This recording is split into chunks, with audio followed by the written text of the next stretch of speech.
Hey, what's up, YouTube? J-Dub here to talk about a couple of things that happened on this last episode of Monday Night Raw with Cedric the Entertainer as a celebrity guest host. If you aren't subscribed, go ahead and click that yellow button over there.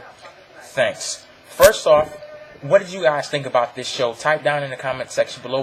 Remember to rate this video, but make sure you type down in the comment section below your thoughts on this whole episode of Monday Night Raw and a couple of things that I'm going to talk about in this video. We're going to start off with Cedric the Entertainer himself.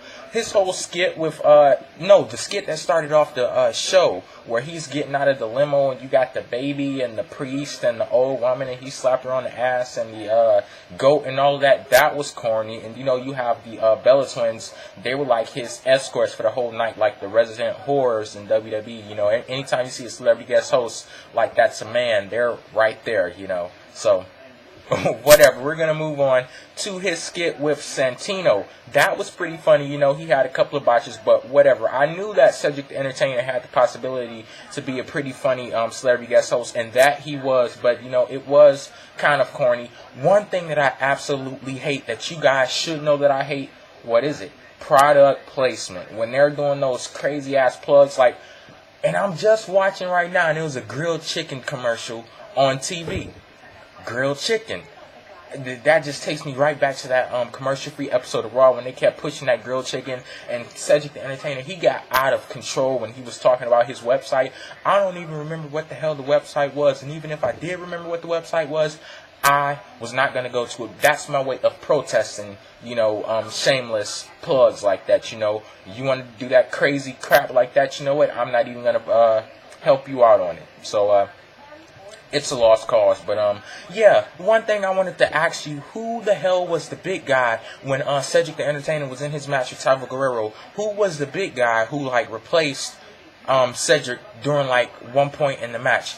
I don't think it was Mark Henry, because it was too small to be Mark Henry, and then he wasn't built enough to beat Ezekiel Jackson. One thing that I do know about the guy, he was black, so that cuts out a lot of people, but I still don't know who it was.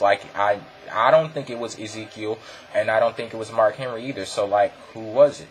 So, we're going to move on to the next topic. Lillian Garcia, this was her last night on Monday Night Raw. I'm surprised that they didn't do any crazy skit with her.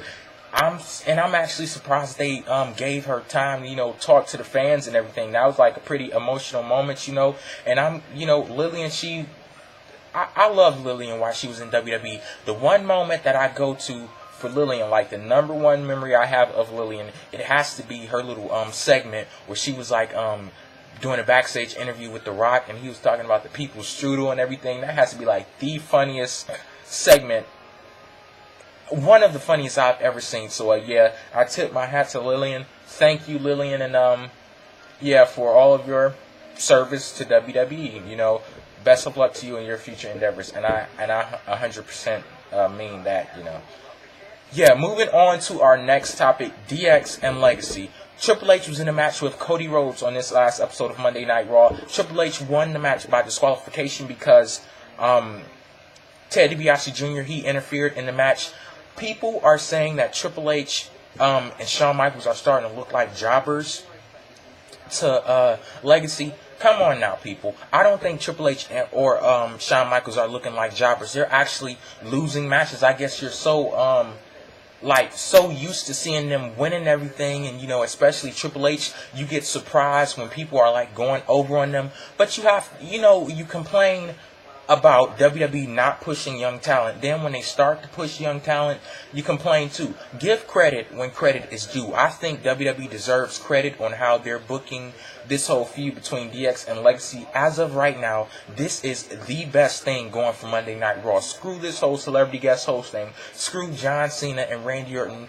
I'm not interested whatsoever in that storyline. This whole thing with DX and Legacy is the best thing going for Monday Night Raw. And take it from me, a DX fan, or a mark, as some people will call me, I don't think DX is looking like jobbers whatsoever. I mean, they can get their asses kicked sometimes also, just like the best of them, So,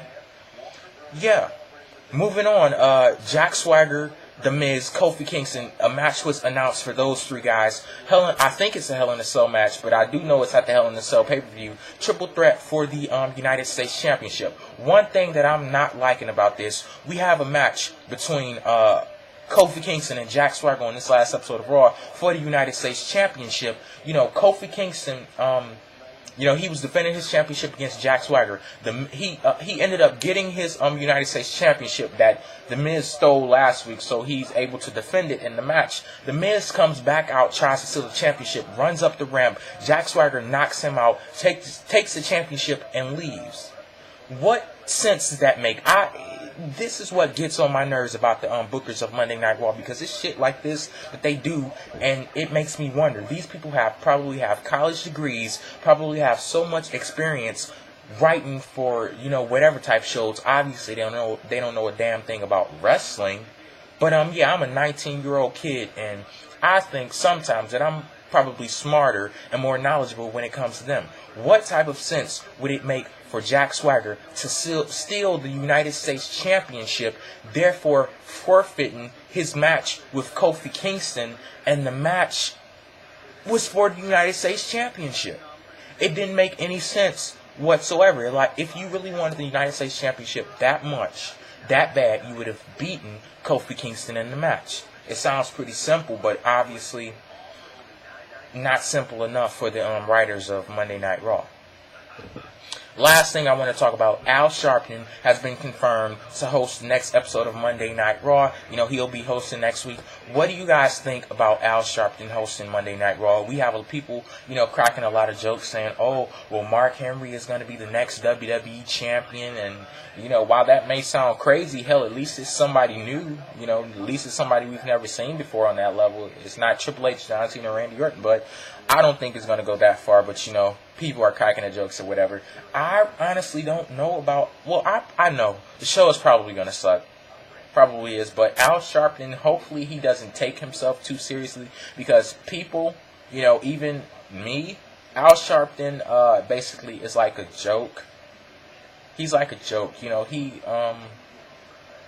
That's all he is a joke. So hopefully he doesn't take himself too seriously on Monday Night. Hell, how can you take yourself too seriously when you're a former presidential candidate, a reverend, but you're hosting a professional wrestling show? So I don't know.